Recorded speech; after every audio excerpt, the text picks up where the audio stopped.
Apps can do a lot of cool things. You could order dinner, gamble on your favorite team, and track your health.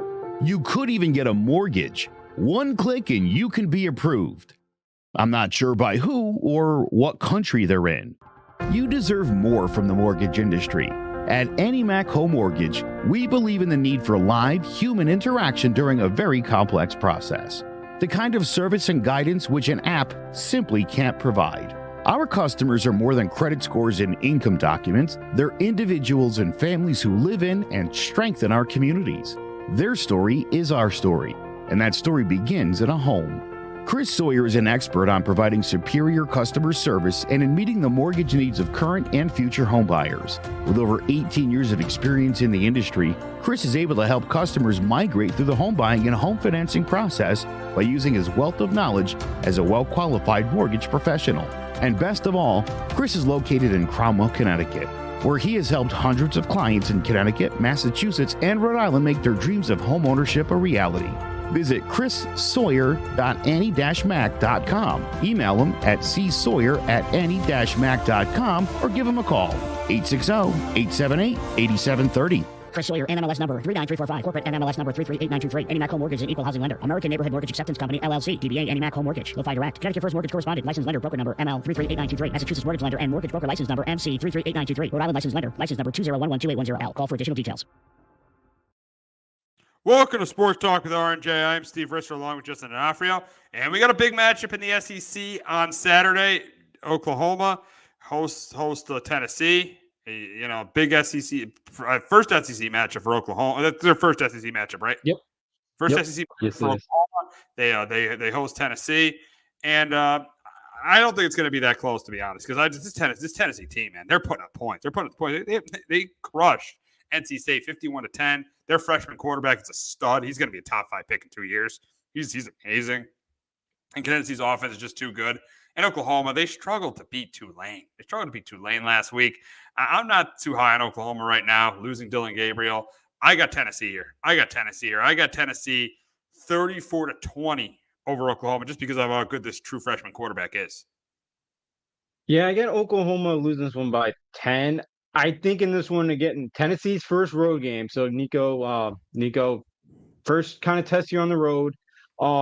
Oklahoma, Jackson Earl hasn't looked very comfortable so far. A lot of the wide receivers, 3 of the top 4 wide receivers going in the year are out. They've been banged up on the old line. The defense have played pretty well. But I think for Oklahoma, too, to be Saturday night, they haven't had a home game like this probably since Ohio State about a decade ago. The Oklahoma doesn't usually get these games. Their first game in the SEC.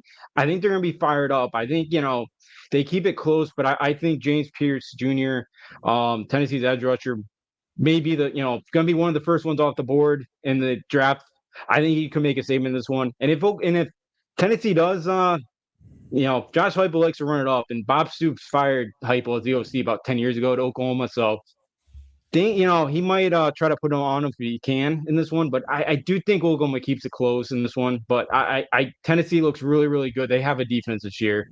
They're going to be tough out, but think they get it done. But I do think Oklahoma hangs around here for a while. I think they hang around, but and think about Josh Heupel. Josh Heupel won Bob Stoops' only national title. Let's not forget that. He did, yeah. That's why it did not end pretty there. So seems like he's got some little hard feelings there with how things ended at Oklahoma. So, yeah, I would not be shocked.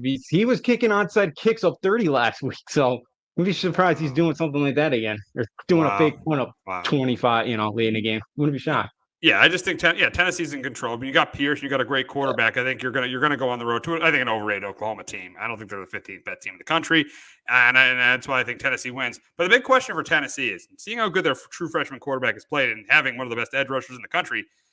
What are their chances to win the SEC? What are their chances to beat an Alabama or a Georgia? What are their chances to win this?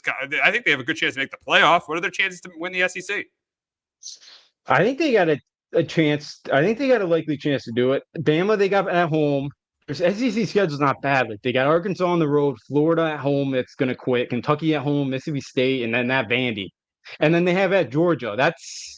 There's a good chance they could be playing the SEC championship. Now, Georgia's lacking the Ladd McConkey, Brock Bowers this year, at the weapons for Carson Beck. They really, Heupel's offensive struggle against Georgia. Maybe this is the year they could get them, but I wouldn't be shocked if they get the SEC championship game again. Maybe they could knock off Georgia. Georgia did not look hot the other night against. No, Kentucky. they didn't. They barely beat Kentucky. No. Yeah. So again, I don't think NC State's that good. So and Kent State, who they just beat, is like a top 60-ish FCS team. So they really haven't played anybody yet either. I know Oklahoma's not great; they're not elite, but first road test. But yeah, Tennessee, they look really, really good. Them and Ole Miss, I would not be shocked if one of those them or Ole Miss find a way in the SEC championship game. Yeah, SEC. Yeah, I mean they're loaded with Tennessee, with Ole Miss, with Georgia, LSU. They survived last week. The SEC's loaded. SEC is absolutely loaded, and Texas too. You forget Texas, and you got Oklahoma. So the SEC. I mean, it's just loaded. Yeah. It's just loaded. And this is the game of the week. It should be a fun game, but this is the game of the week in a very weak week of college football. That's why I think Tennessee wins it by a couple scores. Yeah, I wouldn't be shocked. I know the big one's coming up October 12th. I don't know if you've seen that slate, but that's going to be an incredible slate we have that week. Yeah. Especially that Penn State USC game now looks a lot better than did a couple weeks ago. So we had the greatest slate, but we've had some surprises. We only saw last week's slate wasn't great. Mark Stoops actually, down 30-point dog, wanted to go for it there in 4th and 8. Maybe could have ending up knocking them off. But yeah, maybe we see some craziness this week. But yeah, wouldn't be, do you think Tennessee gets out of Norman, unscathed here? All righty, we will go to the Big Ten. You got a matchup on Friday night, 2 undefeated teams. You got Illinois facing another young star in Dylan Raiola in Nebraska. And I think Matt Rule's changing the culture here. Illinois is not going to, I don't think they're going to be able to keep up with them. That's why I got Nebraska winning this game. I got Nebraska winning. I'm going 31-20. Illinois stays in it early with Bielema, but I got Nebraska. Dylan Raiola is just too good. Illinois cannot match him. I got Nebraska winning this one 31-20 over Illinois. But Justin, can Bielema get this win and have the Fighting Illini 4-0 when they go to State College next week? I think they keep it close. I got the Cornhuskers 24-20. Two really good defensive teams. Raiola's played pretty well, but this is going to be his toughest test. UTEP pretty much is an FCS team. They got their coach brought in 25 guys from his old school. Colorado's defense, I don't really count. And they took their foot off the gas. Rule could have put up 50 if he wanted to, I think.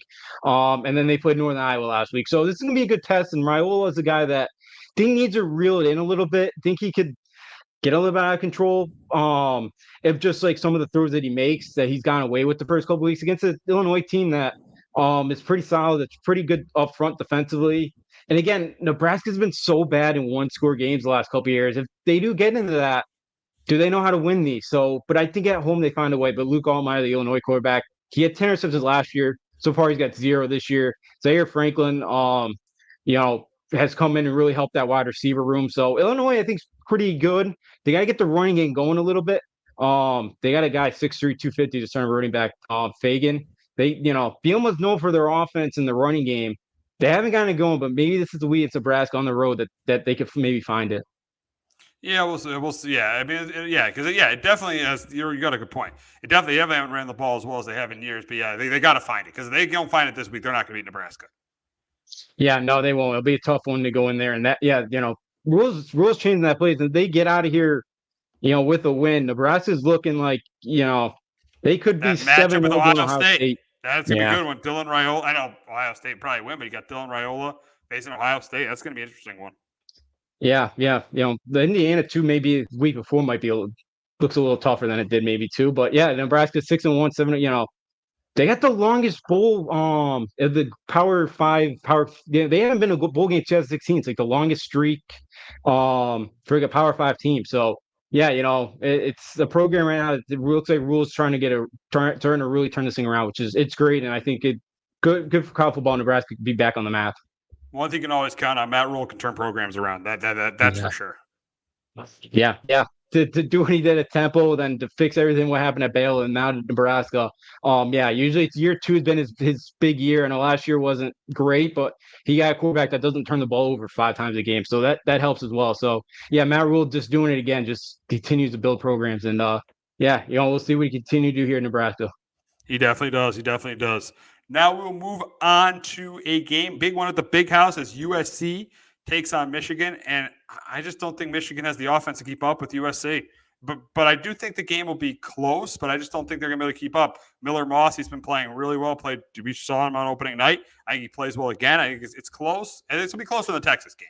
They're not going to get completely blown out, but I think in the end, Miller Moss, that USC defense, makes plays, and I think Lincoln Riley comes out with the win at the Big House. That's why I got USC beating Michigan 31-24. But Justin, can Michigan bounce back from that loss to Texas and get a big win in the Big Ten over a solid team? Yeah, I got USC in this one 24-21. Michigan's going with Alex Orji. They're finally, the 2 quarterback system just wasn't working. It's tough to get in a rhythm. It's tough to put in a game plan where you're trying to focus on 2 guys. And Orji, I think wanted him to be the guy going in, because you could kind of see what the wide receivers they have and the old line. It's not great. But he's not a good passer, and that's the problem in this one. I think they're going to run more of a spread option with him. But if USC gets up early, you're not going to be able to run the football. So I do think Michigan wants to try to get an early lead, take the air out of the football, control it, because their defense was on the field a lot against the Texas game, and I think that was a huge was a factor in that game. But USC looks like they have a defense. Again, it might not be the most elite, but it's going to be good enough. I feel like they're much better tackling than they have been under Lincoln Riley. But Miller Moss's first game on the road, and you're going to the Big House, and that's not an easy place to go into and win a football game. And usually on the road, you want to kind of be able to find that running game. They haven't yet. But in USC's coming off a bye here, but I think Michigan, keeps it closer than they did to Texas. But I do think USC finds a way to win the football game. Yeah, I agree. I think USC wins. And now a question for USC in the Big Ten.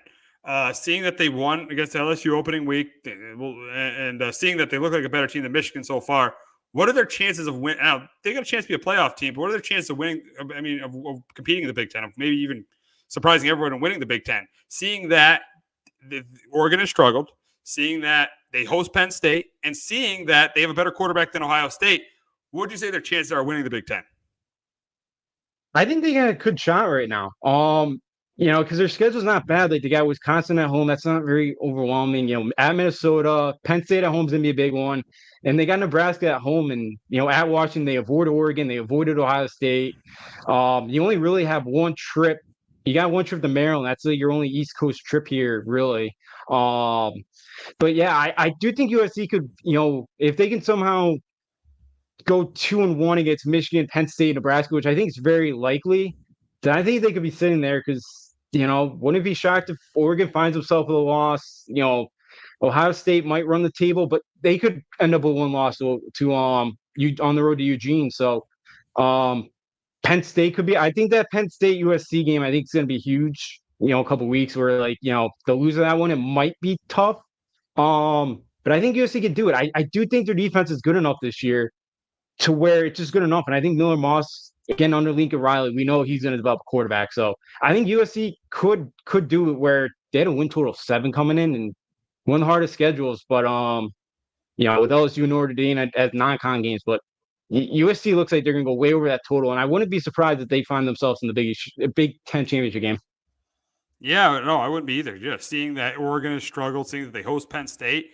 And Michigan, they look like they're not the same team as they were that they've been with Harbaugh. I think they're still good, but they're not the same team that they've been with Harbaugh. So yeah, I wouldn't be surprised at all if USC makes it to the Big Ten championship game against Ohio State. But we'll move on to the Big 12, and we got a big matchup between Utah and Oklahoma State. This is my one upset of the week. I think even though Rising's back, I got Ollie Gordon having a big game against this Utah defense. I think it comes down to the end where Cam Rising doesn't get it done, and I'm going with the Cowboys here. I'm going with the Cowboys to beat the Utes 24-20. But Justin, can Utah pull this one off on the road and take control of the Big 12? I think they do 31-27. Yeah, Cam Rising will be back. I Oklahoma State's offensive line, even though they have a lot of guys back up front, they've been brutal. Like Ali Gordon hasn't been able to get anything going. Um, and I think it continues against Utah this week.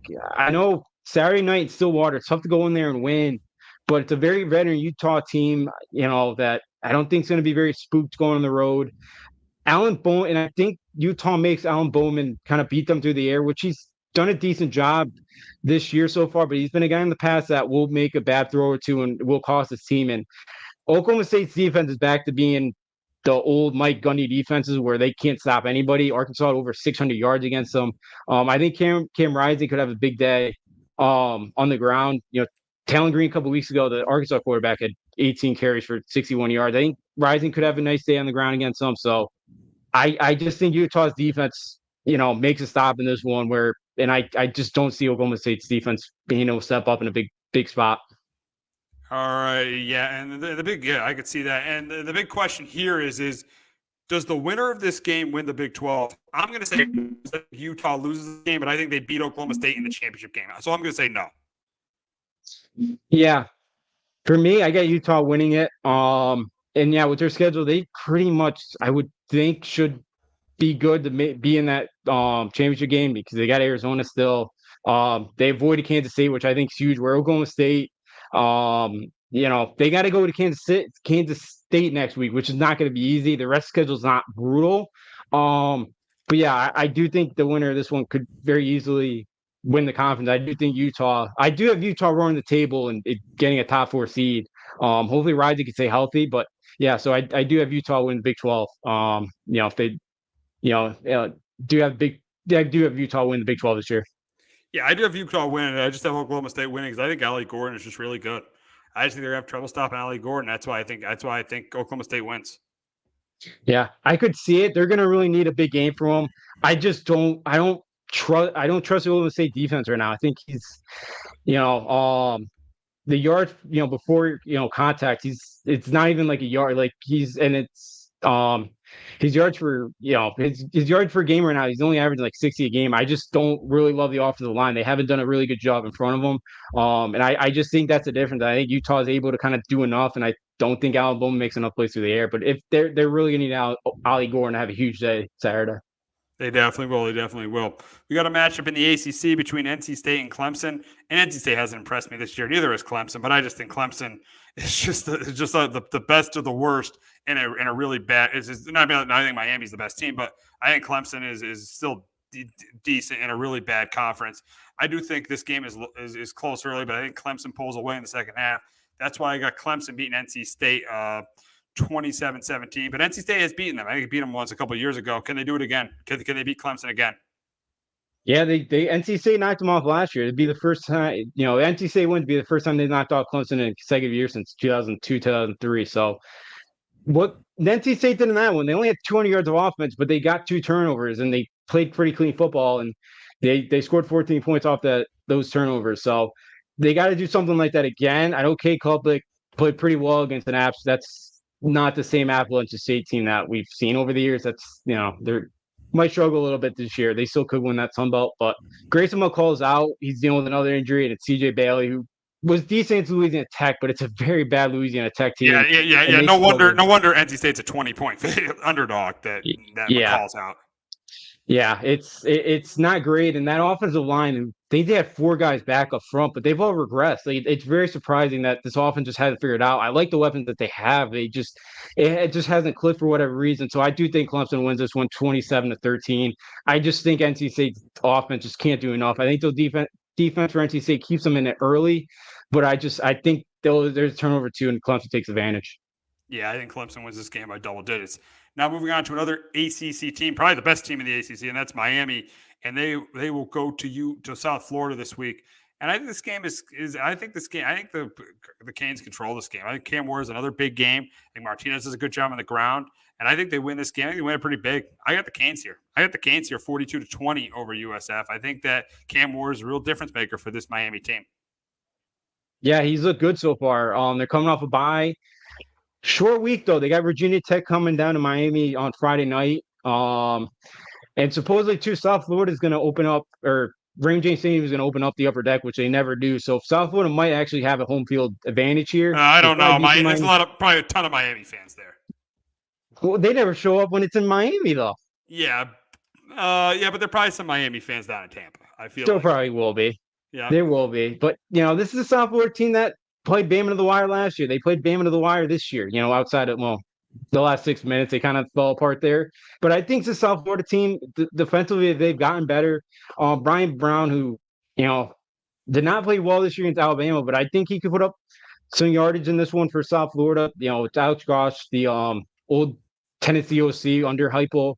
They're going to run that beer and shoe. Like, this team could put up points. And if Miami's not careful, this is a game where I could easily see Mario Cristobal lose.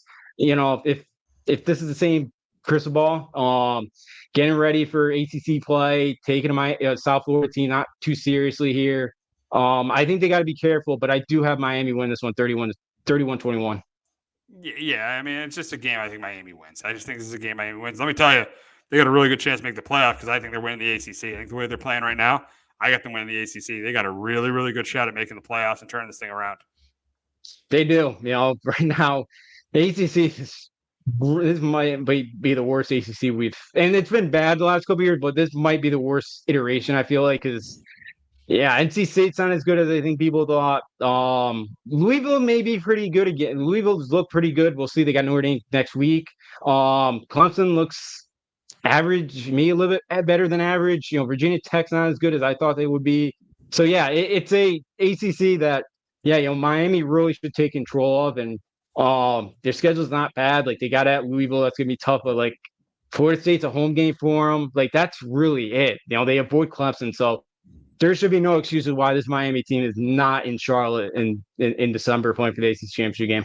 Yeah, they absolutely should be. Now we'll wrap up talking about Kansas State and BYU. I think Kansas State looked really good against Arizona last week. I think they do against BYU. I think Giggins runs the ball well. I do think BYU gives them a battle. I think they score some points. But at the end, I got Kansas State winning this game. I got Kansas State beat. Both teams undefeated. I got Kansas State beating BYU 34-27. But, Justin, can the Cougars pull off the upset at home? I think it's going to be a difficult one for K-State, but I do think they go on the road and win this one 27-21. They got the big one last week. Went to Arizona. Now it's kind of the same spot. You beat Arizona at home last week. Now you got Oklahoma State on deck next week there at home. So where Lavelle Edwards Stadium, that's on a Saturday night, that's a difficult place to go get a win at. They always, BYU always plays well at home there. But I think for BYU to win this football game, they got to contain Avery Johnson and make him beat him with his arm. Dylan Edwards, DJ Giddens are a really good duo in that backfield.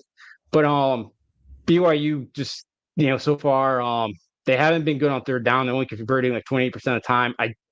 I'm still questioning how good this team is. They beat Wyoming on the road. Wyoming's having a really down year. They beat a top 25 FCS opponent, Southern Illinois, and SMU has looked pretty bad this year. They only got a 3-point win. So it's a big year for Sataki at BYU.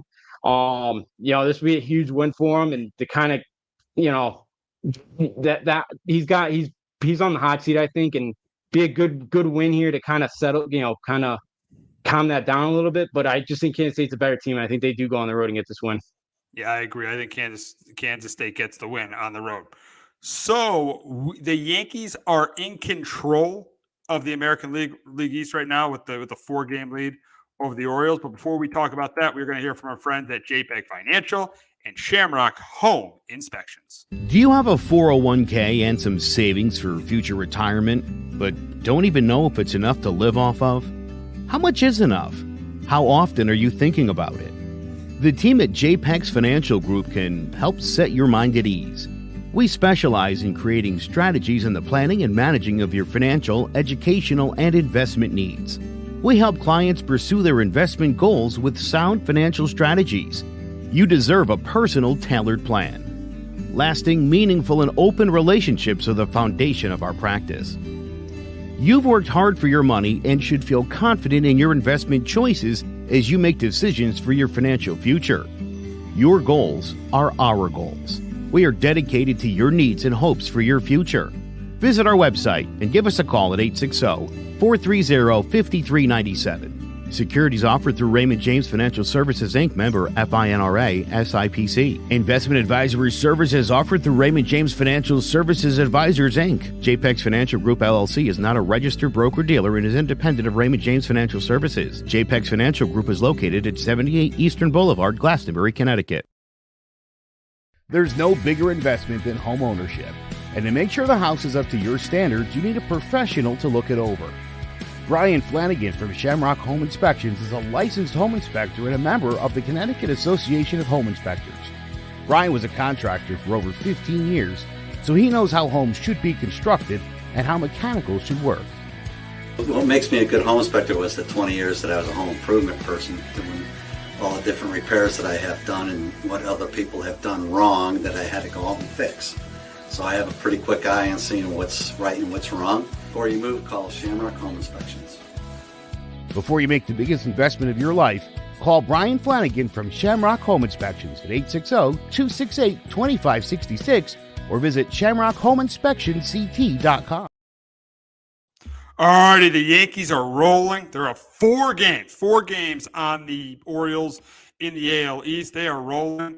It looks like this team is on their way to win the division. I think it looks like they're on their way to win. I know they got the big series at the Bronx next week, but I think they're on their way to win the division. I mean, the magic number is 9 right now. And looking at what they did last night, beating Seattle 11-2, they're clicking on all cylinders. They're hitting. Their pitching is outside of Cole on Saturday has been pretty good. And the thing is they're figuring out in the bullpen with the closer role with Weaver, with Canley. They're figuring that out. This Yankee team is really figuring it out at the right time. And let me tell you right now in the American League, I know they got a game and a half lead on the Guardians, but I think this Yankee team right now should be the favorite to go to the World Series in the American League. Yeah, they're getting there. I'm getting there. I'm not trying to my old self. It seems giving me a lot of there's a lot of heartbreak in the postseason the last couple of years. So, they're playing really well. Thank you to Alex Cora for waking up Aaron Judge the other day. That's helped. Yeah. He's been awesome since he had a great weekend. The bullpen's starting to kind of figure it out. The pitching staff's been good. It's disappointing that Cole gave you that start there on Saturday. And then you got a guy, Brian Wu, last night who at home in Seattle had an under 2 RA, and they rocked him last night and got 7 runs off him. So, that was huge. So, yeah, it really seems like this team's starting to click at all cylinders. You got a home run from Dominguez as well. Cleveland's going to be right there. Houston's starting to come back down to earth the last couple weeks, but the O's are falling apart. I don't know if you saw, they just DFA'd Craig Kimbrell. So, wow. That experiment's done. So, it's a team right now that, with how wide open the American League is, they should be the favorite to win the American League right now. Absolutely. You talked about Judge. It was nice to see him break out of there and hit that grand slam. And all the people are saying, "Oh, he's struggling." Stop it. He's the best player in baseball and got a huge hit on Friday night. Stop with the criticism. Guys go through slumps all the time. Right now, he's clearly the AL MVP and a huge home grand slam on Friday night. Yeah, that was huge to get him into it. That huge boost for that weekend. And I'd rather have him slump a little bit, the last kind of couple weeks, and and hopefully now going to postseason, he's seen the ball well. Had another big hit last night, drove in a couple RBIs. So he's been on a roll, and not going to be able to get the Triple Crown because Bobby Witt's just been impressive with over a 330 average. But it's still been such an impressive year for Aaron Judge in a year where the league average is like 240, and he's almost 80 points ahead of that. So, and with all the home runs and the RBIs he's driven in, he's had another unbelievable year. He's worth every penny. Oh, absolutely. Yeah, he definitely is. He's had a great year. So seeing what the Yankees got ahead, they got 2 in Seattle, and they got 3 in Oakland. 3 in Oakland, and then obviously we got the series with Baltimore. We'll go to what they have this week, and I think they split the 2. I think they take 2 out of 3 in Seattle. I think they might lose tonight because they might they might lose Cortez versus Miller. I think they win that. We'll see if they win that one. They'll win one of these 2 games in Seattle, but I think they sweep in Oakland. I think they sweep the A. So I think this team goes 5-1 on this West Coast road trip, and then Baltimore. If you look at Baltimore, they got a little bit of a challenge. I know that I'll say they take 2 out of 3 with the Giants. and they take 2 out of 3 with the Tigers. So I think the Yankees going into that series are going to have a 4 or 5 game lead going into that big series with the Orioles. Yeah, they should at this point.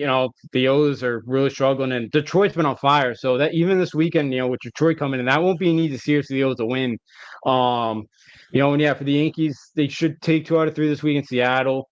Oakland's been feisty, so I wouldn't be shocked if Oakland. It's their final homestand too in Oakland, so I wouldn't be shocked if the A's find a way to pull one out there. But yeah, it should hopefully be a 4-2 road trip, and you go home, and hopefully all you need is really one game. You'd hope, and you clinch the division. So yeah, it's helped that Baltimore's really fallen off right now, and they look like a team that very easily could lose a wild card round when they get in. But yeah, it should be a 4-2 trip, and hopefully you could take 2 or 3 from Baltimore, and kind of get everything situated for the ALDS there. Even though the 5 days off would worry me a little bit with this lineup, but it would help set up the pitching though. It definitely will. It would, and I think they're going to win it because I think they should have I think they should have a 4-game lead. So, and they should be able to take, I think, 2 out of 3 and be able to clinch the division against Baltimore. So I do think they're going to be able to win the division. The big question is are they going to wind up with the number 1 seed? And I think they will, because I'm looking at the Guardians schedule. They still got 2 more with the Twins. They go to St. Louis for 3. They got 2 with the Reds, and then they finish up with the Astros. And even though the Astros may not have anything to play for, but with the expanded rosters not being what they were, I wouldn't be surprised if the Astros do give the Guardians a fight there. So I actually think the Yankees are going to wind up with the number 1 seed. I think they're going to wind up with the one. I think they're going to. It's going to be Yankees, Guardians, Astros, Orioles, Royals, and I do think the Twins are going to hang on to that last wild card spot.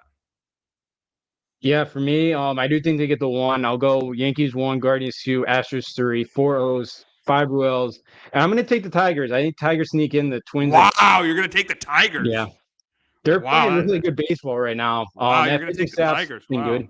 Yeah, their pitching staff's been good. I can't stand Hinch because of what he did with the Astros, but he is a pretty good manager. So I think they find a way while that Twins team just has been on a complete collapse right now, and I think the Tigers sneak in and get that 6th wildcard spot, or the 3rd wildcard spot in the 6th seed. Yeah, I just think I mean they got a big they're playing the Tigers are playing the Royals. They've already won 2 they've already taken 2 from the Royals. And then after the Orioles, yes, it's very favorable with the Rays at home and they close out with the White Sox. Yeah, it is. Yes, it's definitely the White Sox. We say, what'd you say? They're going to sweep the White Sox. Yeah, absolutely, especially with everything on the line. The White Sox are absolutely terrible. So I wouldn't be shocked. I honestly would not be shocked if they did get into the playoffs. Yeah, I wouldn't. I know the Twins got 2 more here with the Guardians, Boston, which is pretty much last night or this weekend. Pretty much, you've hit the nail in the coffin their season, and they still have Miami at home and the O's at home, which the O's might have clinched by then. But again, you mentioned with the non-expanded rosters, they're going to have to play guys, and so I could see them drop a couple there. So yeah, I think Tigers' schedule sets up for them, and they've been playing really good baseball over the last month, and I think they continue to do that, and I think they'll get into the playoffs here. I would love to see Seattle, but I don't think that's going to happen. But they just, after blowing a 10-game lead in the division, this point, see that team's going to miss out. But yeah, I think the Tigers will get in. Yeah, I think Seattle. I just think it'd be Minnesota. But you got a good point with the Tigers. They do have a very good chance of getting in. But now we'll talk about the team you pretty much counted out, and that's the Red Sox. And the big question is now at 75 and 76, is it over now?